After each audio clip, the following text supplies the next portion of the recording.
Hi, my name is Dr. Marisa Mazza. I have a clinical psychology degree from Alliant International University, and I'm also certified in exposure and response prevention from the Center for Treatment and Study of Anxiety, as well as the Behavioral Therapy Training Institute. I've been in the field of psychology for about 18 years, and my specialty is helping people with OCD and anxiety, learning new ways of interacting with thoughts and feelings so that way they can be more present in their life. Awesome. So let's get right into it. What is OCD? OCD is a disorder that includes having obsessions as well as compulsions. Typically, the person's time is really spent on focusing on the obsessions and compulsions for at least an hour a day, and being sort of tied up in the OCD really does have a negative impact on the person's life. OCD can really impact or start at any age. However, for most commonly, it begins before the age of 25. It's often misdiagnosed, and once the person is diagnosed, it typically takes about 11 years to connect to evidence-based therapy. And I think that's due to just lack of knowledge. So what are the different types of OCD then? There's many different types of OCD. I think the one common one that we often see on the media or portrayed in shows is contamination focused OCD. So that's when the person is fearful of contracting or coming in contact with germs. And as a result, they may avoid certain surfaces or do engage in hand washing. Other types of OCD are loss of control. So, for example, fear of acting on some kind of unwanted impulse. Other types of OCD can include harm type OCD, where the person is fearful of something terrible happening to themselves or the people they love or anyone in general.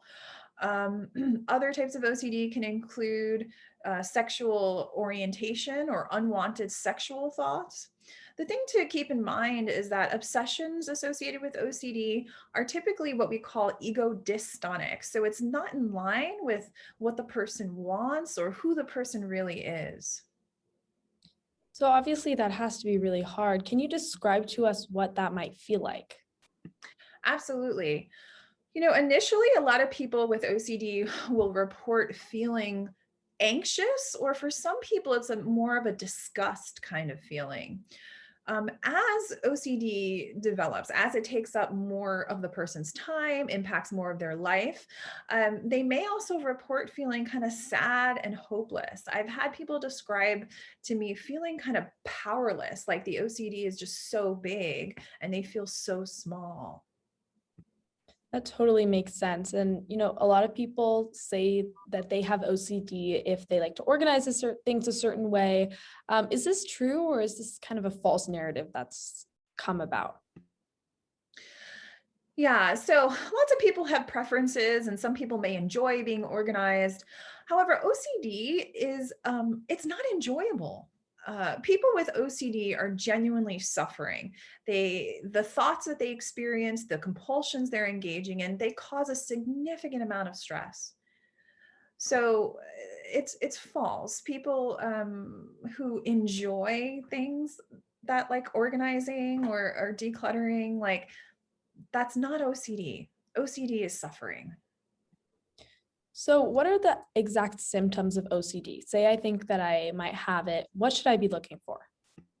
Sure. So OCD is made up of obsessions and or compulsions. What I mean by obsessions are intrusive, unwanted thoughts or urges.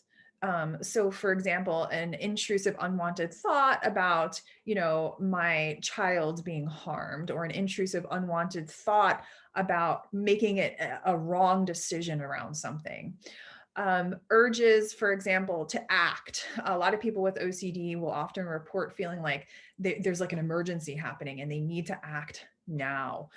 So those make up some examples of obsessions. Compulsions are typically the things a person does either mentally or physically in response to the obsession. So obsessions are associated with anxiety or disgust. And what the compulsion does is it then tries to either get rid of or neutralize the anxiety or disgust.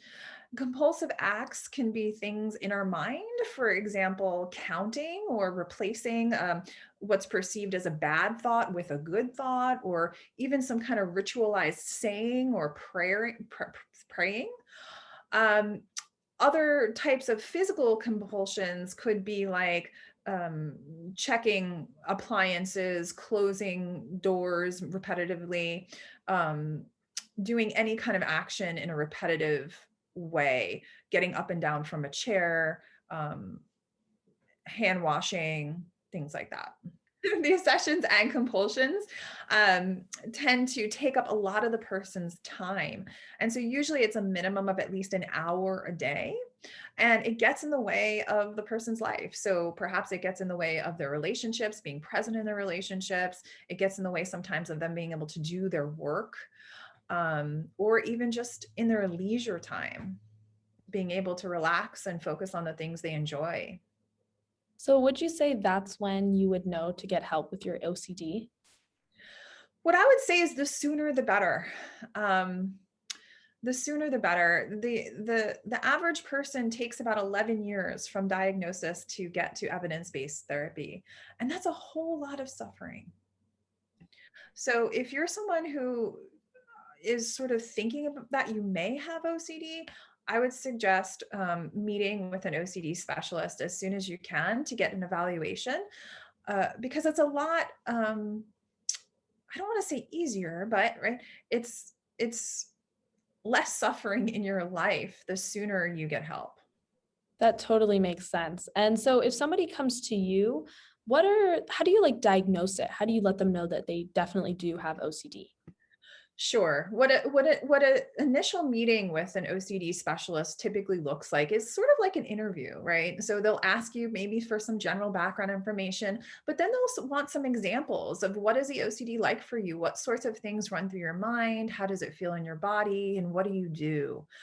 The OCD interview typically also includes the administration of the Y box, the Yale Brown Obsessive Compulsive Scale.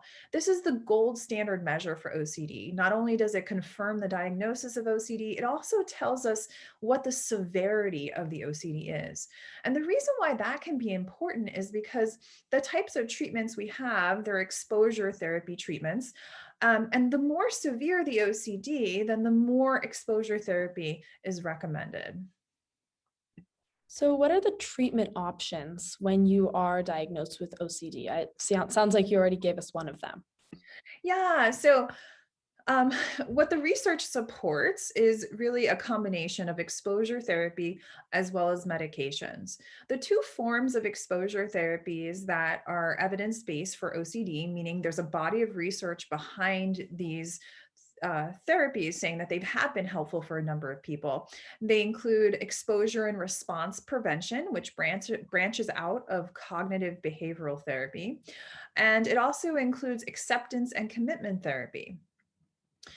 The medications, the main medication that's typically used for the treatment of OCD is an SSRI. It's traditionally an antidepressant, however, has been shown to be very helpful for a lot of people with OCD as well. And so typically a combination of exposure and response prevention or acceptance and commitment therapy plus an SSRI tends to be recommended.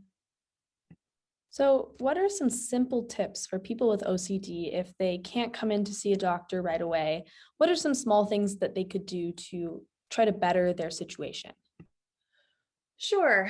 Um, Besides seeking out help, I think one of the things that they can do is maybe try and be a little bit curious about the OCD. Maybe asking yourself, like, if I don't engage in this ritual or in this compulsion, what's the worst that could happen? Right? What am I most fearful of? Oftentimes people are fearful that they won't be able to handle the feeling, or they won't be able to handle the uncertainty, the not knowing. And one of the things that you can do is sort of notice it for yourself, right? OCD loves to play psychic. It loves to tell people that they're not capable of feeling certain things or not capable of handling hard things. And what I would say is notice for yourself, right? You can say back to the OCD, you know what, I don't know, but let's see what happens. We all have scary, strange, and unusual thoughts. And people with OCD also tend to judge themselves for having the thoughts that they have. Know that you're not alone, right? 2.2 million people in the United States have OCD. The best way to really learn what you're truly capable of is by practice having the anxiety and the uncertainty. See for yourself, right? And I know that this can be really, really hard. So if you're feeling stuck, seek out therapy, seek out a group, or there's even self help workbooks out there that myself, as well as other colleagues, have created to help guide people through this process. One of the reasons why I went into this field was to really understand. I have mental health disorders running in my family, as well as I've experienced my own anxiety. And I feel very blessed to have been able to learn some of the tools that I have learned. And I love to share that information with others. Everyone deserves to know what helps. Everyone deserves to live a life that is full. And one of the things I really like about Hive 80 is that it provides free resources to people. So that way they can educate themselves and they can get better. Last question for you is if you had to give someone one piece of health advice, what would that piece of advice be? I would say be kind to yourself. This is hard. Like having OCD is hard, life is hard. And what I would say is be kind to yourself. What a wonderful way to end off for this segment. Thank you so much, Dr. Mazza.